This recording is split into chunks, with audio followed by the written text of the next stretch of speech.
আসসালামু আলাইকুম everyone, welcome back to my channel. আজকে এই তো একটু বেবি ফুড করে দেখাবো। খুবই পুষ্টিকর একটি খাবার। অনেকেই বলে যে আমার বাচ্চা ডিম খেতে চায় না বা আমার বাচ্চা সবজি খেতে চায় না, তাদের জন্য কিন্তু এই রেসিপিটি। এভাবে কিন্তু আপনার বাচ্চা সবজি প্লাস ডিম দুটোই খাবে, আর অল্প খাবারে কিন্তু বেশি পুষ্টি পাবে, যেহেতু এখানে অনেক কিছু অ্যাড করা থাকে।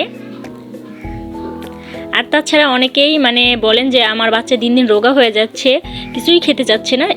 এভাবে একবার হলো রান্না করে দেখতে পারেন, আপনার বাচ্চা কিন্তু খাবে এবং ওর কিন্তু পরবর্তীতে উন্নতিটাও হবে। চলুন তাহলে রেসিপি শুরু করে দিই। এখানে আমি একটি ফ্রাই প্যান নিয়ে নিয়েছি, তাতে আমি 1 চামচের মতো ঘি দিয়ে নেব। তারপর সেখানে একটি এলাচ আর একটি দারচিনি দিয়ে নিয়েছিলাম। এবার এখানে একটি মিষ্টি আলু আমি ভালো করে গ্রেট করে দিয়ে নিয়েছি। আর হ্যাঁ, এখানে কিন্তু আপনারা গাজর, মিষ্টি কুমড়া এগুলো অ্যাড করতে পারেন, বা এমনি যে আলুগুলো সেটাও অ্যাড করতে পারেন। আমি সচরাচর এখানে গাজরটা অ্যাড করি, তবে আমার ঘরে গাজরটা না থাকায় আমি শুধু মিষ্টি আলু দিয়ে এটা করে দেখাচ্ছি। যখন এটা ভালো করে 2 থেকে 3 মিনিট পর ভাজা হয়ে যাবে ঘিতে, তখন এখানে আমি প্রায় 1.5 টেবিল চামচের মতো সুজি অ্যাড করব। তারপরে এখানে হ্যাঁ, গ্যাসের ফ্লেমটা কিন্তু একেবারে লোয়ে রাখতে হবে। তারপরে আমি মিষ্টি আলুর সঙ্গে এটা ভালো করে মিশিয়ে এই যে ভেজে নেব আরও 1 থেকে 2 মিনিটের মতো।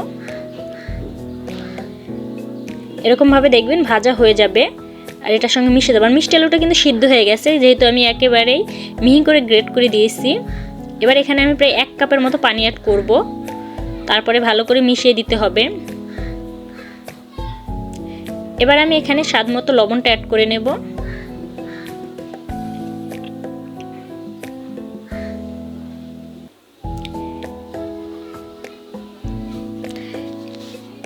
এই খাবারটা কিন্তু যে কোনো বয়সের বাচ্চারাই খেতে পারবে, খুবই পুষ্টিকর একটি খাবার।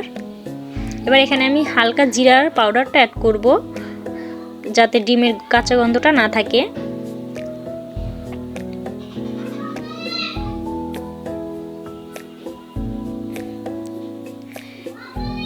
এভাবে যখন ঘন হয়ে যাবে, তখন গ্যাসের ফ্লেমটা একেবারে লোয়ে রেখে আমি একটি ডিম এখানে আগে থেকে ফেটিয়ে রেখেছিলাম, সেটা এখানে অল্প অল্প করে দিয়ে নেব।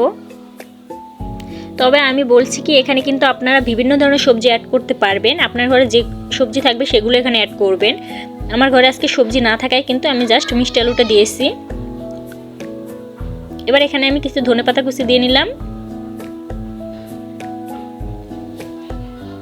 আমি যখন ফার্স্ট এটা আমার বাচ্চার জন্য বানিয়েছিলাম, সে কিন্তু তৃপ্তি সহকারে খেয়েছিল, এবং তার পরবর্তী থেকে কিন্তু আমি প্রতিদিনই চেষ্টা করি ওকে নতুন নতুন খাবার দেওয়ার। এবং এটা যখনই এরপরে বানিয়েছি, আমি কিন্তু সবজির পরিমাণটা বাড়িয়ে দিয়েছি।